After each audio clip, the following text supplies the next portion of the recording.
Halo semuanya, sawadee-krap. Semoga kabar kalian selalu baik dan juga sehat. Selamat datang di segmen analisa. Kembali kita perbaharui informasi terkini apa dari kasus tenggelamnya Tank Monida di 24 Februari 2022 di Sungai Chao Phraya. Nah, hari ini media Thailand sedang dihebohkan dengan statement terbaru yang dikeluarkan Ibu Phanida, ibu kandung dari Tank Monida. Salah satu statementnya adalah bahwa Ibu Phanida melalui pengacara Deka, bahwa dia mengatakan Dr. Pontip yang merupakan dokter ahli forensik di Thailand diminta untuk tidak ikut campur lagi untuk kasus Tank Monida. Ada apa? Kok Ibu Phanida mengatakan hal seperti itu? Bukankah Ibu Phanida adalah orang yang juga meminta Dr. Pontip sekitar semingguan yang lalu untuk menjadi bagian tim otopsi kedua. Selain juga mengenai isu itu, ada beberapa kejutan-kejutan lainnya yang masih sama dari Ibu Phanida, tapi akan aku bahas lebih lanjut. Kenapa kok Ibu Phanida mengatakan hal seperti itu? Apakah ada hubungannya dengan statement dari Dr. Pontip yang akan segera merilis hasil otopsi kedua, tepatnya adalah di bagian area V atau area vital dari Tank Monida? Adakah sesuatu hal yang sedang disembunyikan oleh Ibu Phanida? Kita akan bahas dan juga analisa di video kali ini. Tapi sebelumnya aku ingatkan, please jangan lupa subscribe channel YouTube ini. Selain itu ngebuat aku semangat, juga kalian tidak akan ketinggalan update terbaru dari kasus Tank Monida langsung dari Thailand. Oke, yang pertama adalah keterangan Ibu Phanida yang melalui pengacaranya Decha mengatakan bahwa Dr. Pontip tidak usah ikut campur lagi untuk urusan otopsi Tank Monida. Kok bisa seperti itu ya? Ini disampaikannya kapan, Anjas? Disampaikannya sebenarnya adalah kemarin, dan hari ini itu tepatnya mereka, Ibu Phanida beserta tim pengacara, datang ke komite yang khusus dibentuk untuk menangani kasus Tank Monida. Selain permintaan tersebut agar Dr. Pontip angkat kaki gitu ya dengan kasus Tank Monida, juga Ibu Phanida bilang bahwa tidak mau ada dilakukan tes kebohongan untuk 5 orang itu. Siapakah 5 orang itu? Yaitu adalah yang bersama Tank Mo di malam kejadian. Gatik, Sen, kemudian Por, Robert, dan juga Job. Kenapa? Dari 2 hal ini aja Ibu Phanida itu sudah banyak hal yang bertentangan.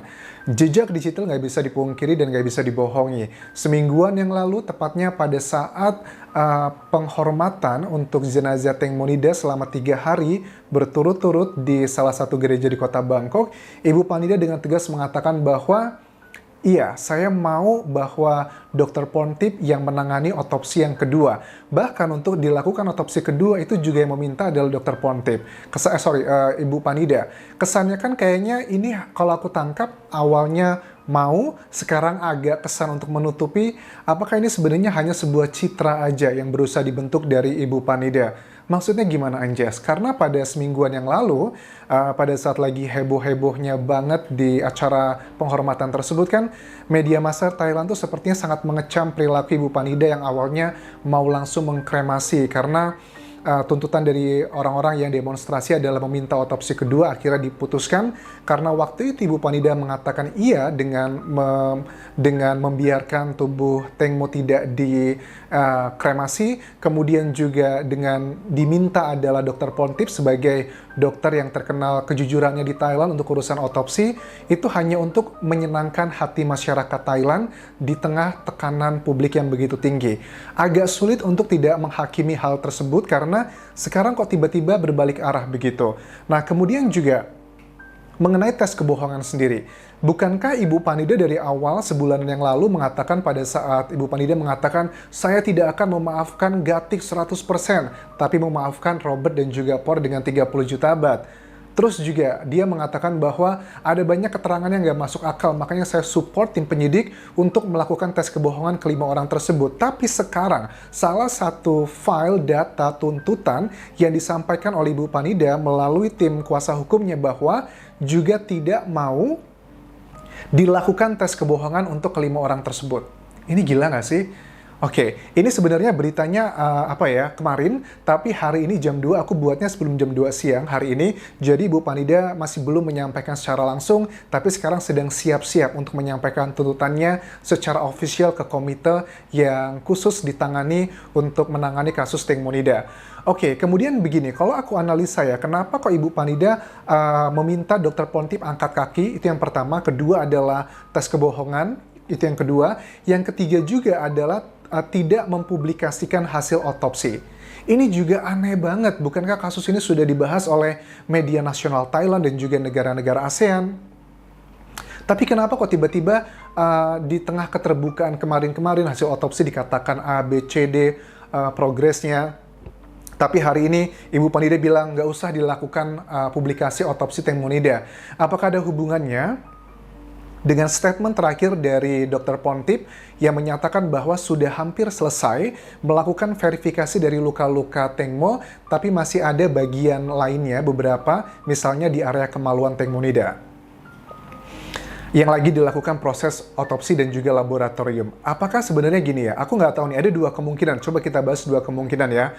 Kemungkinan pertama adalah Ibu Panida ini mengetahui sesuatu hal yang sudah disampaikan oleh orang-orang yang mengetahui apa yang sebenarnya terjadi, dan Ibu Panida sedang berusaha menutupi data-data tersebut. Karena aku yakin banget pada saat Dr. Pontip mengatakan bahwa beliau sedang melakukan proses laboratorium untuk hasil area vagina tersebut, itu pasti ada sesuatu hal yang nggak mungkin kalau dokter tidak ada hasilnya, tidak ada tanda-tanda signifikan, tidak akan menjadikan petunjuk baru, nggak mungkin akan diperiksa. Apakah Ibu Panida ketakutan gitu karena sedang menutupi sesuatu hal, dan kalau ini terbongkar, dibuka di media massa oleh Dr. Pontip, ini akan membahayakan sesuatu hal yang sedang dia lindungi. Oke, itu adalah yang pertama. Atau yang kedua, bisa aja mungkin karena saking cintanya dengan Teng Monida, Ibu Panida merasa bahwa itu adalah area yang sangat sensitif, area yang tidak boleh dikonsumsi oleh banyak orang informasinya, karena untuk melindungi nama baik Teng Monida. Itu adalah kemungkinan yang keduanya. Ada banyak kemungkinan pastinya, tapi kalau aku melihat sampai saat ini adalah dua kemungkinan itu. Yang pertama adalah dari sisi orang yang curiga dengan Ibu Panida mengetahui kejadian sebenarnya, atau sisi yang kedua karena saking cintanya dengan Teng Mo, makanya mau melindungi informasi yang sangat sensitif itu. Kalau menurut kalian, kalian cenderung yang kemana? Kalau aku pribadi agak cenderung adalah yang pertama. Oke, karena ada data lainnya adalah mengenai nggak mau dilakukan tes kebohongan untuk 5 orang tersebut. Emang apa sih susahnya, emang apa sih ruginya kalau ke 5 orang tersebut dilakukan tes kebohongan? Kok Ibu Panida, orang yang menjadi korban, kok malah sebegitu hebohnya untuk melarang? Ini memang baru akan disampaikan ya nanti sekitar beberapa jam lagi di kantor komite yang membahas yang dibentuk untuk membahas mengenai kasus Teng Monida. Terus juga Ibu Panida mengatakan melalui tim kuasa hukumnya tidak mau ada intervensi ke tim penyidik. Jadi kan penyidik sekarang ini ada dua gabungan ya. Pertama dari Kota Bangkok dan juga Nonthaburi. Tapi kan dari dua tim kepolisian ini juga diawasi sama DSI, Department Special of Investigation.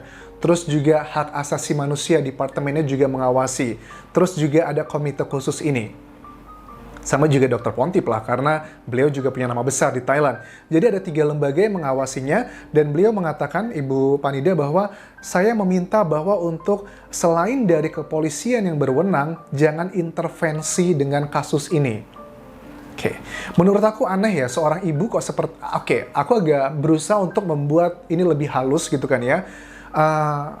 Ibu Panida itu adalah ibu kandung ya dari Teng Monida, walaupun secara tumbuh kembangnya Teng Monida dia tidak bersama-sama, kurang lebih 10 tahun itu berpisah ya karena terjadi alasan perceraian. Tapi gini ya, logikanya, orang anaknya dibantu untuk dicari tahu penyebab sebenarnya, tapi kok sang ibu malah menghalang-halangi gitu dengan membuat isu-isu seperti ini. Tujuannya apa gitu? Oke, itu adalah bagian yang pertama, teman-teman. Kita dari lihat berita dari Ibu Panida dan juga tim pengacaranya. Sementara di bagian kedua ini, kita akan coba bahas adalah bagaimana reaksi dari Dr. Pontip. Dr. Pontip itu sudah diwawancara di sejumlah media nasional di Thailand, di TV, mengatakan Ibu Panida sangat dipahami maknanya, perasaannya oleh Dr. Pontip. Aku agak emosi nih ngomongnya ya. Dr. Pontip bilang, saya paham gitu dengan perasaan ibu, mungkin ada data-data yang terlalu sensitif dan sebagainya, tapi tidak usah khawatir, tujuan saya itu tidak ada yang lain selain hanya menjalankan tugas, plus juga mencari fakta sebenarnya. Nah, menurut aku kalau ini menurut aku ya, ini kasus ini bukan lagi dikuasai hanya oleh ibunya aja, walaupun secara hukum, suka nggak suka, ibunya adalah ibu kandung, Teng Monida belum menikah, tidak punya anak. Jadi yang berhak secara hukum tentang Teng Monida adalah ibu kandungnya. Tapi kan kalau sudah menyangkut kasus seperti ini, aku yakin seandainya Teng Mo itu arwahnya bisa berbicara, pasti dia akan mengatakan, carilah keadilan, carilah kejadian yang sebenarnya. Itu kan hal yang common knowledge ya, keadilan begitu. Karena jujur, tidak hanya kalian teman-teman di Indonesia, Malaysia, ataupun juga di negara lain yang berpikir bahwa kasus ini nggak mungkin kalau cuma kecelakaan biasa. Bagaimana mungkin ada kecelakaan, tiba-tiba muncul 22 luka, goresan 30 cm yang lurus, ada beberapa hal yang sudah aku bahas mengenai otopsi. Apakah mungkin hanya dengan jatuh seperti itu langsung terjadi seperti ini? Itu kan di luar akal sehat manusia. Apapun possibility-nya untuk menjelaskan hal tersebut sangatlah sulit diterima akal sehat. Tapi sekali lagi, dalam dunia hukum, keyakinan saja tidak cukup, harus dibuktikan dengan alat-alat bukti yang kuat ya. Alat bukti yang kuat memang ada 5 hal. Yang pertama adalah keterangan saksi, keterangan terdakwa, keterangan ahli, petunjuk, dan juga surat. Kalau keterangan ahli, keterangan si saksi agak sulit dirilai karena dengan kondisi yang seperti ini. Makanya yang bisa dirilai adalah ketiga hal. 3 hal itu adalah keterangan ahli, surat, dan juga petunjuk, karena semuanya ini saling berhubungan. Kalau keterangan terdakwa, karena belum ada, ya sudah ada si terdakwanya, yaitu adalah si Robert dan juga Por, tapi kan bukan kasus pembunuhan, tapi karena pasalnya adalah pasal kelalaian, itu jatuhnya. Nah, jadi 3 hal ini, aku melihat Dr. Pontip berusaha dijegal.